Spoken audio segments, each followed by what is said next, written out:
하나님 말씀 출애굽기 11장 1절에서 10절입니다.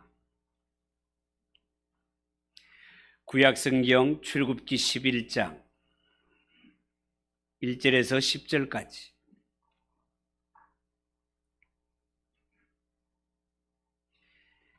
찾으셨으면 한 절씩 교독합니다. 1절입니다. 여호와께서 모세에게 이르시기를 내가 이제 한 가지 재앙을 바로와 애굽에 내린 후에야 그가 너희를 여기서 내보내리라. 그가 너희를 내보낼 때에는 여기서 반드시 다 쫓아내리니.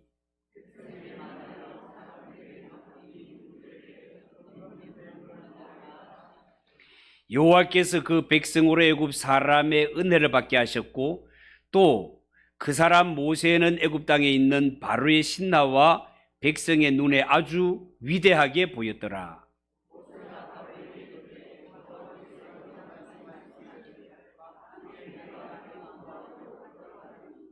애굽 땅에 있는 모든 처음 난 것은 왕위에 앉아 있는 바로의 장자로부터 맷돌 뒤에 있는 몸종의 장자와 모든 가축의 처음 난 것까지 죽으리니. 그러나 이스라엘 자손에게는 사람에게나 짐승에게나 개 한 마리도 그 혀를 움직이지 아니하리니 여호와께서 애굽 사람과 이스라엘 사이를 구별하는 줄을 너희가 알리라 하셨나니.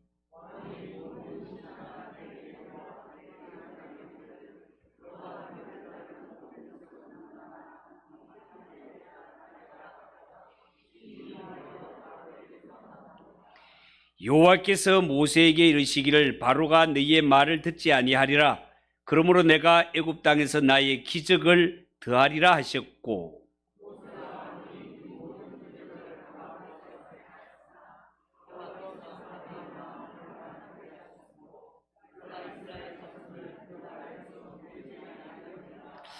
아멘. 이 시간 하나님 앞에 봉헌하겠습니다.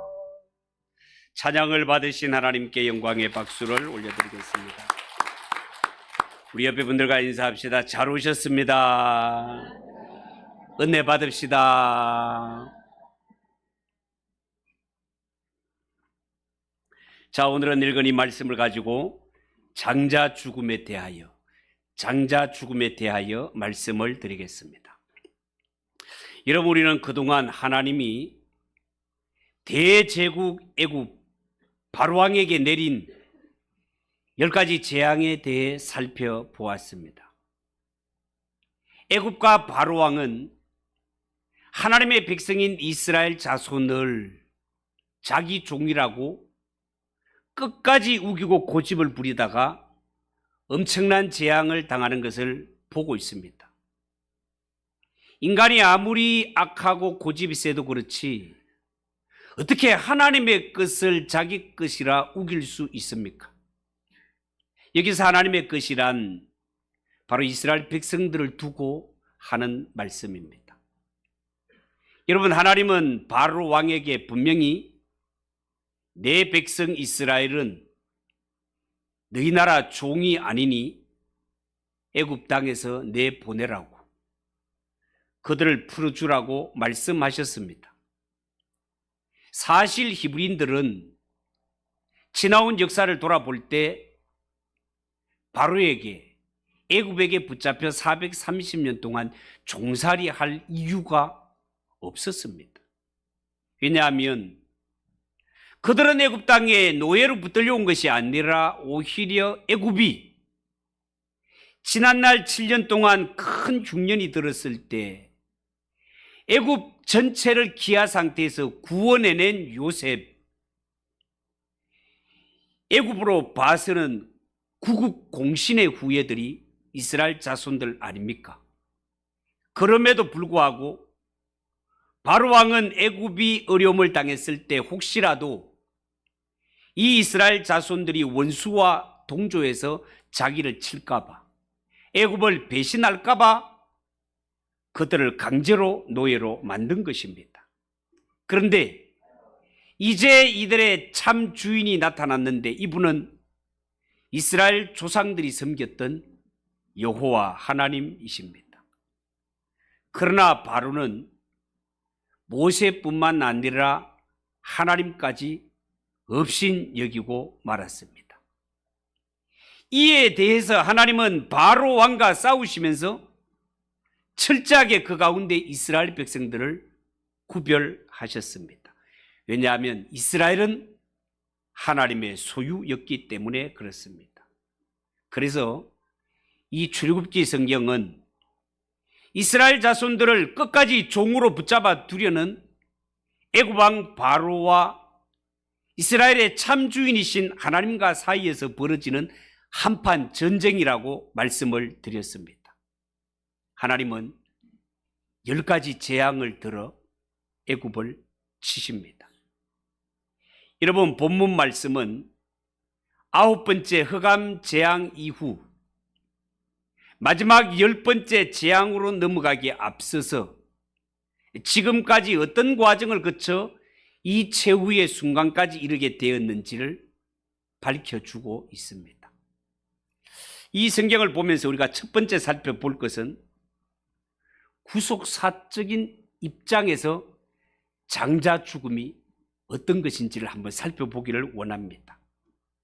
여러분, 구속사 입장에서 보면 유월절을 지나 홍해를 건너 하나님이 이스라엘을 구원하는 이야기의 서론 부분에 해당하는데요. 이 부분을 통하여 하나님은 애굽 땅에 내려지는 재앙의 의미와 당위성을 설명하면서 이 애굽 땅에서 이스라엘이 탈출하는 것, 구원받는 것은 이미 하나님의 영원하신 계획 아래 있었음을 증거하고 있습니다. 오늘 1절에 보면 이제 내가 한 가지 재앙을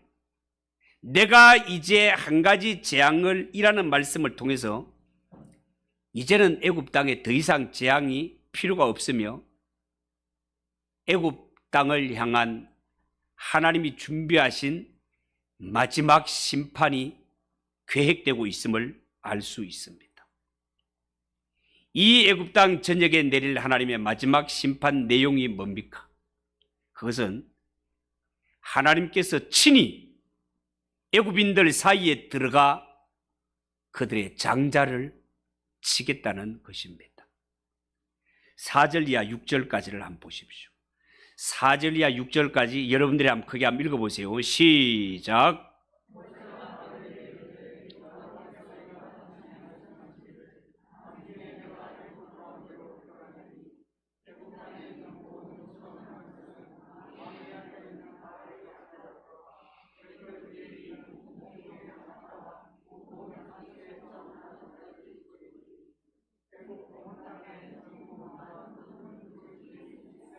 아멘.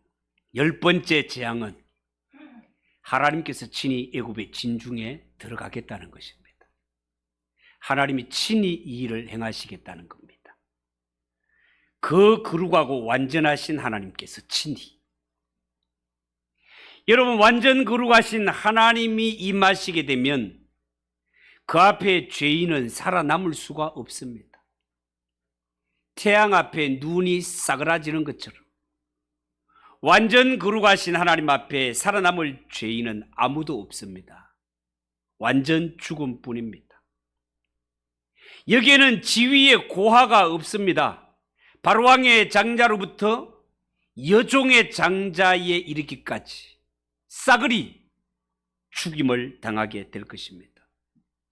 너무너무 무서운 일입니다. 자, 그러면 왜 하나님은 애굽 땅에 장자만 죽게 하셨을까요? 이것이 어려운 부분입니다. 그러나 우리가 성경을 통해 분명히 알 수 있는 것은 하나님께는 이스라엘 백성들이 장자라는 사실입니다. 그러니까 하나님은 이 10번째 재앙을 통하여 한쪽 장자는 살리시고 한쪽 장자는 완전히 멸해버리신단 말이에요. 여러분, 출애굽기 4장 22절과 23절에 보면 이런 말씀이 있어요. 너는 바로에게 이르기를 여호와의 말씀에 이스라엘은 내 아들 내 장자라. 이스라엘은 내 아들 내 장자라. 내가 네게 이르기를 내 아들을 보내주어 나를 섬기게 하라 하여도 네가 보내주기를 거절하니 내가 네 아들 네 장자를 죽이리라 하셨다 하라. 하나님께서 이미 예고하셨습니다. 여러분, 여기에 장자는 한 가정을 대표하는 인물입니다. 그리고 성경 말씀에 의하면 장자는 다 하나님께 바쳐진 것입니다. 그런데 하나님께 바쳐진 것 가운데는 두 종류가 있습니다.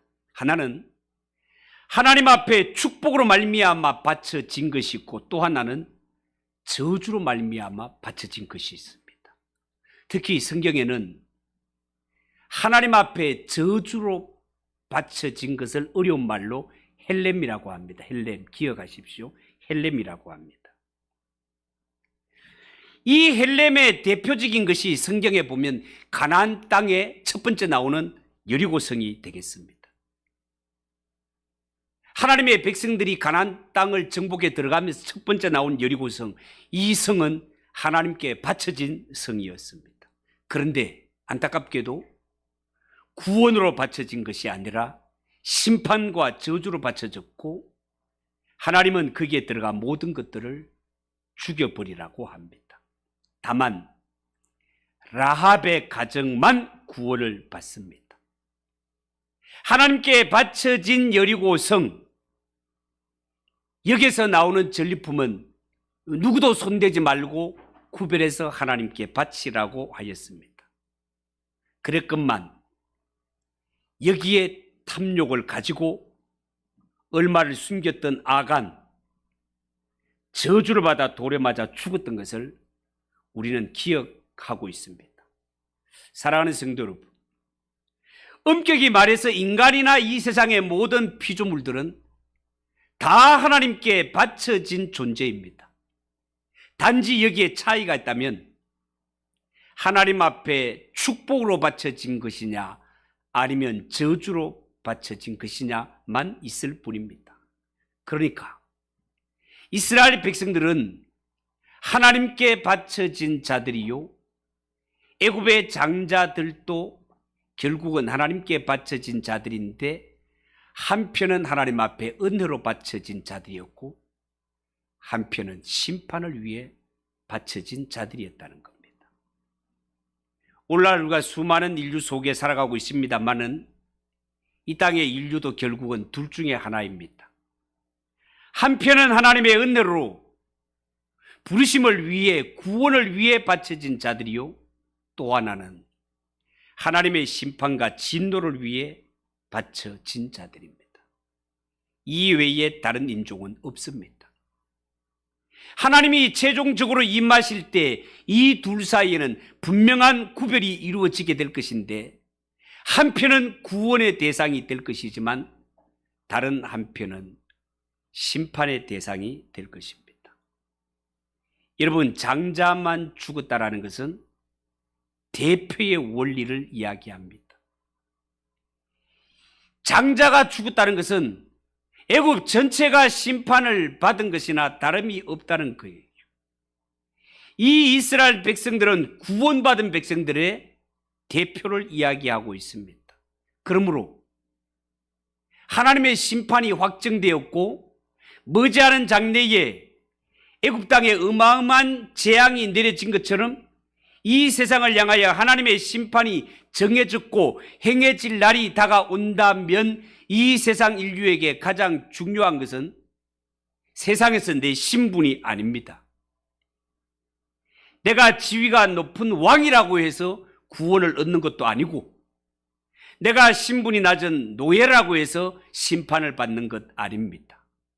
진짜로 중요한 것은 하나님이 심판하실 때 내가 은혜의 자리에 있었는가, 심판의 자리, 진노의 자리에 있었는가가 진짜로 중요한 것이 된단 말이에요. 사랑하는 성도 여러분, 명심하십시오. 하나님의 심판은 그 누구를 막론하고 이 세상에 속한 자는 다 하나님께 바쳐지게 될 것인데, 예수 그리스도께 속한 자는 어떤 심판 가운데서도 구원을 얻게 될 것이고, 그 구원은 오직 하나님의 은혜, 오직 하나님의 선택으로 말미암아 이루어질 것뿐입니다. 사실 이 세상에요, 아담의 후손으로 태어나는 모든 사람은 다 하나님 앞에 헬렙입니다. 저주받아 마땅한 자들이단 말이에요. 심판의 대상이다 그 말입니다. 인생은 죄인이기 때문에 누구든지 눈이 태양 앞에 서게 되면 스스로 사그라지는 것처럼 완전 거룩하신, 완전 지존이신 하나님 앞에 죄인들이 서게 되면 설 자가 아무도 없다 그 말이에요. 그런데 하나님은 이 심판이 행해지는 가운데 한 편을 택하셔서 구원하시는 것처럼 이 세상 마지막 심판을 행하실 때도 한 편은 택하셔서 거기에 은혜를 더하시고 긍휼을 베푸사 구원하시는 편이 있다 그 말입니다. 여러분, 하나님의 아들이신 예수님이 이 세상에 오셨을 때 이스라엘 백성들은 뭘 기대했는지 아십니까? 그들은요, 하나님의 백성인 우리를 제외한 모든 사람들은 이방인으로 간주되어 그들은 마땅히 심판받기를 기대했습니다. 이방인들은 심판으로 저주로 바쳐지기를 소원했습니다. 그러나 사도 요한 사도는 그들을 향하여 하나님의 사랑을 증거했습니다. 우리가 잘 아는 요한복음 3장 16절, 하나님이 세상을 이처럼 사랑하사 독생자를 주셨으니 이는 그를 믿는 자마다 멸망치 않고 영생을 얻게 하려 하심이니라. 여러분, 심판의 주님이신 하나님이 이 세상의 독생자 예수 그리스도를 보내신 것은 세상을 심판하기 위함이 아니라 구원하기 위함이라는 것입니다. 예수를 믿지 않는 자들은 엄격히 말하면 심판할 필요도 없습니다. 왜요? 예수를 믿지 않는 것 이유 하나만으로 그들은 이미 심판을 받을 것이나 다름없기 때문에 그렇습니다.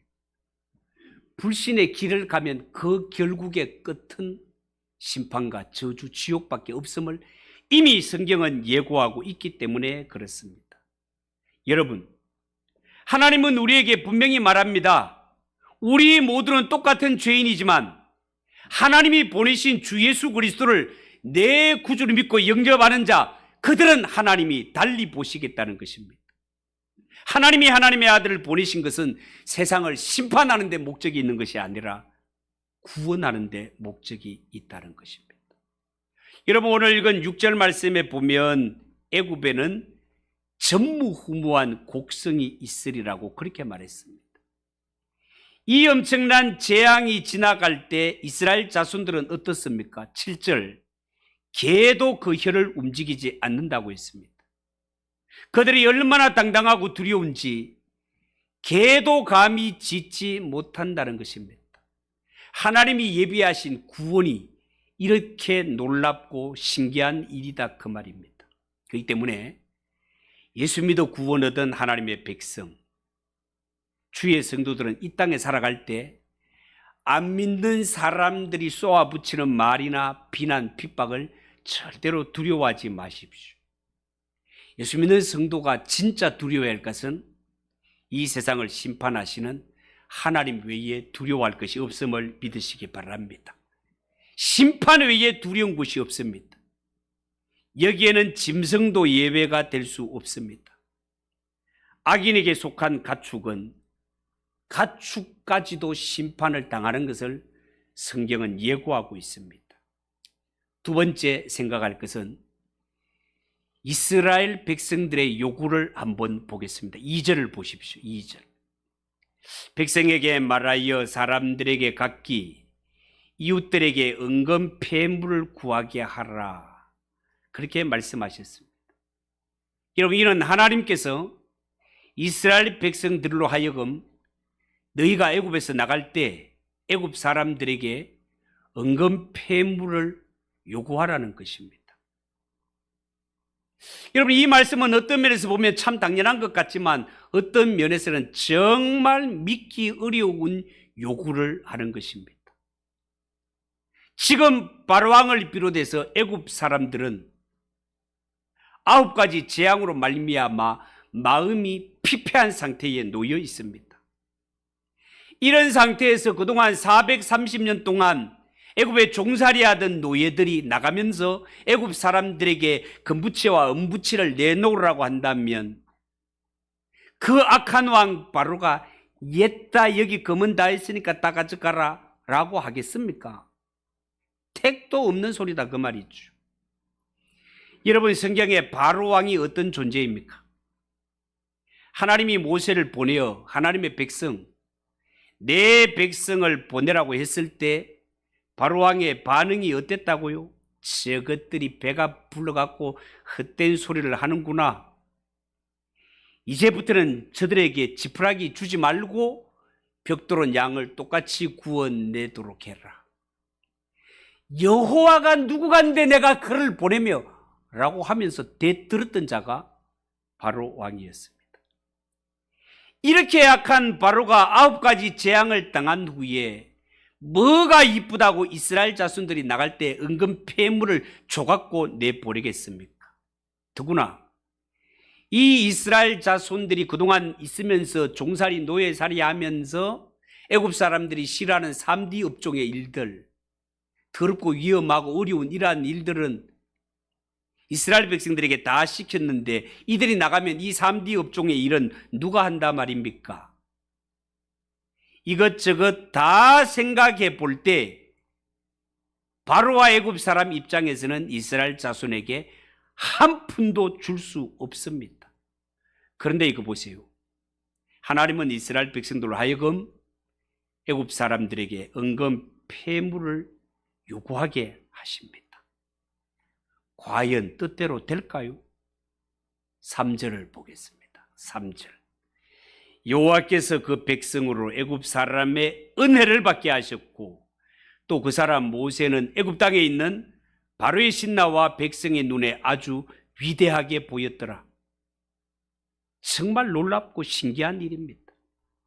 인간적으로 생각할 것 같으면 도저히 안 될 것 같은데 이 말은 하나님께서 친히 역사하시겠단 말입니다. 이스라엘 백성들이 애굽 사람들에게 은근 폐물을 요구할 때 택도 없는 일 같지만 하나님이 애굽의 사람들 마음을 감동시키든지 주물러 놓든지 하나님이 역사하시겠다 그 말입니다. 어떻게 이런 일이 가능할까요? 먼저 이 일은 창세기 15장 13절에서 16절 말씀이 성취되는 일이라고 보겠습니다. 창세기 15장에 보면 앞에 화면에 나온 일을 한번 보시기 바랍니다. 13절 다시 보시죠. 여호와께서 아브라함에게 이르시되 너는 반드시 알라 네 자손이 이방에서 객이 되어 그들을 섬기겠고 그들은 400년 동안 네 자손을 괴롭히리니 그들이 섬기는 나라를 내가 징벌할지며 그 후에 네 자손이 큰 재물을 이끌고 나오리라. 너는 장수하다가 평안히 조상에게로 돌아가 장사될 것이요 내 자손은 4대 만에 이 땅으로 돌아오리니 이는 아모리 족속의 죄악이 아직 가득 차지 아니한 영고라고 그렇게 말씀하고 있습니다. 여러분, 이 성경 말씀에 보면 이미 오래전 이스라엘의 조상인 아브라함에게 하나님은 그 내용이 헷불 언약 내용 아닙니까? 하나님이 가나안 땅과 그 지경 그리고 후손을 주시겠다는 약속을 하시면서 하나님은 아브라함과 횃불 언약을 맺은 적이 있습니다. 횃불 언약이라면 그 성경에 보면 하나님과 아브라함 사이에 3년 된 암소, 3년 된 암염소, 3년 된 순양, 산비둘기, 집비둘기, 새끼, 비둘기를 내비두고 다른 짐승은 중간을 쪼개고 버려놓은 후에 언약을 맺는, 당시의 언약을 맺는 풍속은 맺는 두 사람이 쪼개진 짐승 사이로 통과하면서 언약이 체결됩니다. 이 언약이 딱 체결되면 둘 중에 하나가 만약에 언약을 어기게 되면 이 갈라 죽은 짐승처럼 쪼개 죽어도 나는 할 말이 없습니다 라는 것이 걸려 있는 거예요. 근데 성경에 보면 아브라함은 잠들고 하나님만 이 사이를 횃불로 통과하는 모습을 볼 수 있습니다. 이 언약은 지금 성경에서 보았던 그 땅을 너의 후손들에게 주시라고 약속했던 것은 하나님이 이스라엘의 조상인 아브라함에게 이미 하셨던 약속이고 많은 재물을 가지고 나온다는 것도 여기에 포함이 되어 있고 이 사실을 하나님이 지키지 아니하면 내가 쪼개져 죽어도 좋다라는 약속을 아브라함은 하지 않고 하나님만 하셨습니다. 아브라함이 같이 손잡고 지나갔다면 아브라함은 진작 찢어져 죽어 없을 것입니다. 왜요? 인간은 하나님의 말씀대로 사는 자가 없기 때문에 그렇습니다. 여러분, 지금 이스라엘 백성들이 출애굽을 할 때 애굽을 향해서 은근 폐물을 내놓으라 라고 요구하는 것을 전리품과 관계해서 한번 생각을 해보겠습니다. 여러분, 출애굽기는 하나님의 백성들을 종으로 붙잡아 두려는 애굽왕 바로와 하나님 사이에 벌어지는 한판 전쟁이라고 말씀을 드렸죠. 악한 왕 바로가 하나님 앞에 고집이 세도 정말 엄청나게 셌습니다. 그렇지만 이 전쟁은 누구의 승리로 끝납니까? 하나님의 승리로 끝나게 되고, 당시의 전쟁은 패하게 되면 패한 나라가 승리한 나라에게 반드시 전리품을 내놓아야만 했습니다. 그러니까 이 한판 전쟁에서 패한 애굽과 바로 왕이 전리품을 내놓는 것은 당연한 일이단 말이죠. 그런데 전리품은 전쟁에서 승리한 장군의 몫으로 돌아가는 것이 마땅한데 이 전쟁에 승리한 장군은 누구시라고요? 하나님이시다 말이죠. 그런데 하나님께서 이 전리품을 자기가 취하지 않으시고 당신의 백성인 하나님의 백성들에게 준다는 것 자체가 하나님의 은혜다 그 말입니다. 분명히 전쟁의 선봉장은 하나님이 되셨고 하나님이 승리하셨건만 승리의 기쁨과 감격은 이스라엘 백성들에게 돌려주시는 분이 하나님이시단 말입니다. 하나님은 이 모습을 통해 우리에게 뭘 보여주고 싶어 하신다고요? 하나님이 행하시는 구원이 뭔가를 우리에게 보여주기를 원한다 그 말이에요. 하나님이 행하시는 구원도 마찬가지입니다. 구원에 관한 계획을 100% 200% 완전하게 계획하신 분이 하나님이십니다. 하나님이 계획하신 대로 이 땅에 오셔서 십자가 지시고 죽으시고 죽음의 권세를 이기신 이 모든 구원의 사역을 감당하신 분이 예수님이십니다. 이렇게 하나님께서 구원에 관한 모든 일을 승리하셨건만 구원의 기쁨과 감격은 우리에게 주시는 것입니다. 이것을 가리켜 우리는 하나님의 은혜라고 고백하는 것입니다. 놀라운 것은요, 이스라엘 백성들이 애굽에서 나갈 때 이 애굽과 바로에게 금과 은을 요구했을 때 애굽은 순순히 다 내어줬다는 것입니다. 여러분, 바로라는 인간을 볼 때 무서운 재앙이 떨어질 때는 제발 좀 떠나가게 해주세요, 제발 좀 봐주세요 하다가도 재앙이 건너가면 어떻게 합니까? 마음이 완악해져 가고 또 안 보내고 또 안 보내고 또 안 보내는 것이 이 바로 아닙니까 여러분? 이스라엘 백성들을 순순히 보낼 인간이 아닙니다 여러분. 틈만 나면 딴 생각을 품을 인간입니다. 그런데 나중에 보면 알겠지만 이스라엘 백성들이 애굽에서 나갈 때 요구하는 모든 것을 순순히 다 내어줍니다. 어떻게 이런 일이 가능합니까? 하나님이 선보아 놓으셨기 때문에 그렇습니다. 하나님이 선보셨기 때문에 그렇습니다. 사랑하는 성도 여러분, 이렇게 악하고 조속으로 마음이 변하는 이 바로왕이 이스라엘의 요구를 들어줬다는 것이 신기하지 않습니까? 놀랍지 않습니까 여러분? 그러나 이 신기하고 놀라운 일, 우리가 생각해도 죽었다 깨도 상상하지 못할 일이 구원에 관한 일이고, 이 구원에 관한 일을 하나님께서 100% 200% 완전하게 행하셔서 그 기쁨과 감격을 우리에게 안겨주시는 이가 하나님 아버지이신 줄 믿으시기 바랍니다. 그러면 우리도 예수님을 이겼으니 이 전리품으로 아무에게나 막 내 가진 것 다 달라고 요구할 수 있습니까? 물론 최종적으로 세상 끝날에는 하나님께서 이 세상의 모든 것들을 우리 하나님의 자녀들에게 안겨주실 것입니다. 그런데 하나님의 자녀 믿는 자 된 자들이 예수를 믿으면서 꼭 명심하는 것은 하나님이 이 세상에서 주의 자녀와 백성들에게 가장 주고 싶어하는 것은 다름이 아니라 성령 충만임을 믿으시기 바랍니다. 하나님의 자녀들이 이 세상에 하나님께 받는 축복 가운데 성령 충만, 이것보다 더 좋은 것이 없습니다. 정말로 그렇습니다. 우리가 성경을 깊이 보게 되면 성령님은요, 예수 그리스도께서 사탄의 권세를 이기시고 승리하신 증거로 믿는 자들에게 전리품으로 승리의 선물로 주신 것이 성령님임을 믿으시기 바랍니다. 그래서 악인들은요, 다른 모든 것들은 다 빼앗아 갈지라도 예수 믿는 성도에게서 성령님만은 빼앗아 갈 수가 없는 것입니다. 이 성령님은 우리로 하여금 진리로 인도하시며 성령님이 오시지 않으면 그 인간은 예수 그리스도와 아무 상관이 없습니다. 성령님이 오셔서 마음에 평강을 줄 때 그 사람은 평강을 누릴 수 있습니다. 성령님이 오시지 않으면 예수를 믿어도 염려와 걱정, 근심이 떠나지를 않습니다. 그러나 성령님이 오시면 마음이 평안해집니다. 두렵지 않습니다. 염려, 걱정, 근심이 결박을 풀고 다 떠나가 버립니다.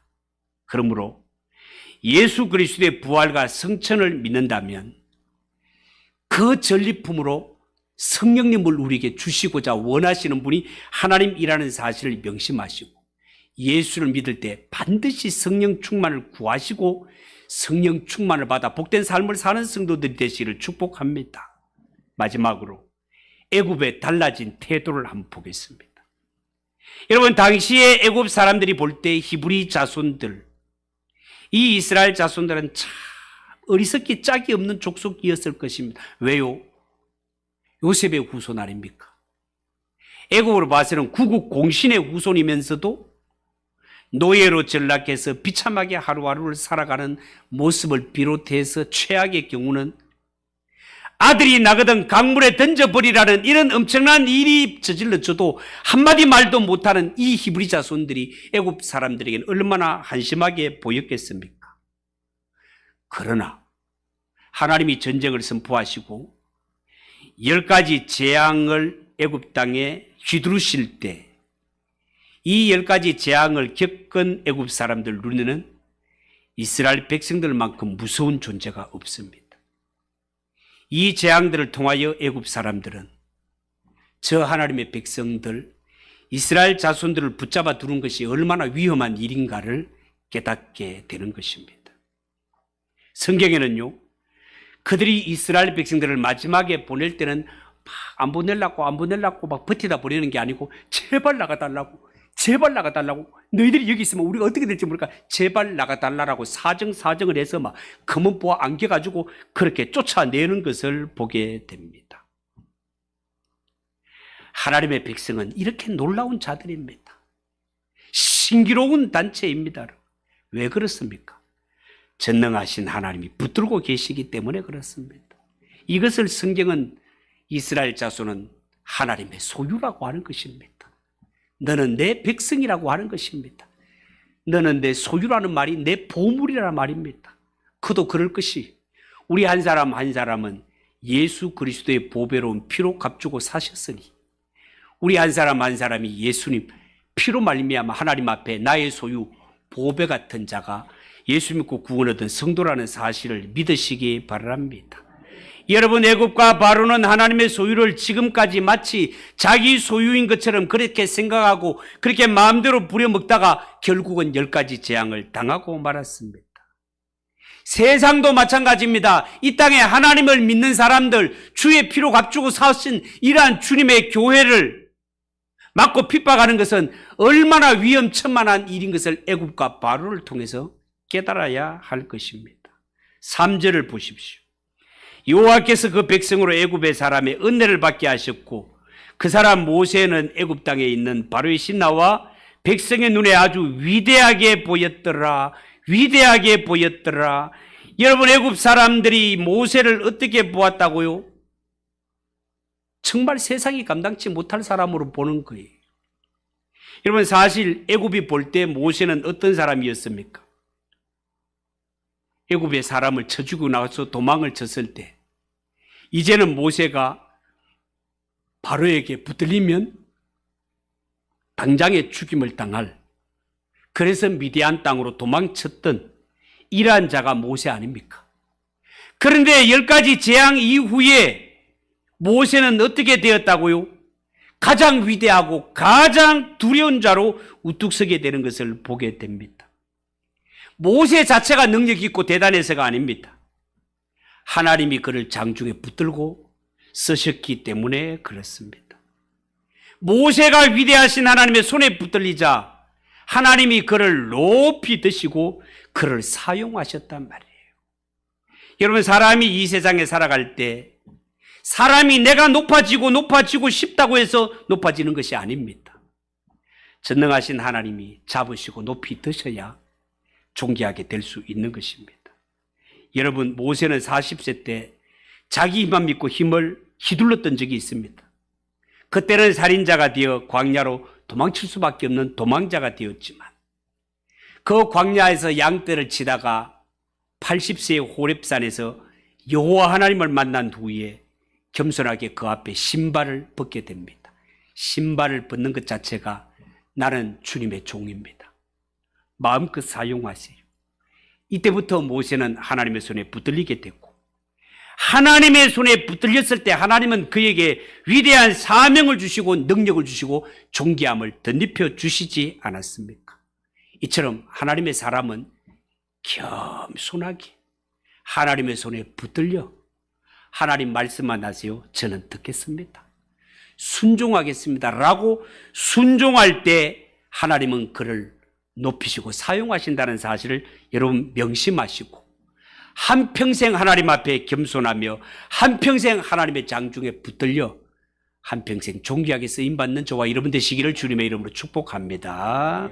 기도하겠습니다. 하나님 아버지, 은혜를 감사합니다.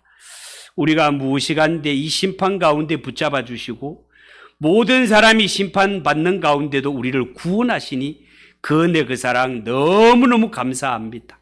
하나님의 그 사랑을 알았다면 겸손하여 하나님의 장중에 붙들려 한평생 존귀하게 쓰임받는 주의 종들이 되게 하옵소서. 예수님의 이름으로 기도하옵나이다. 아멘. 301장 찬송하겠습니다.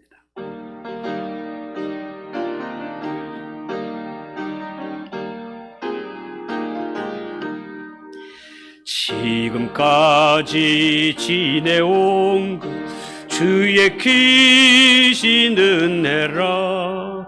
한이 없는 주의 사랑 어찌 이루 말라랴.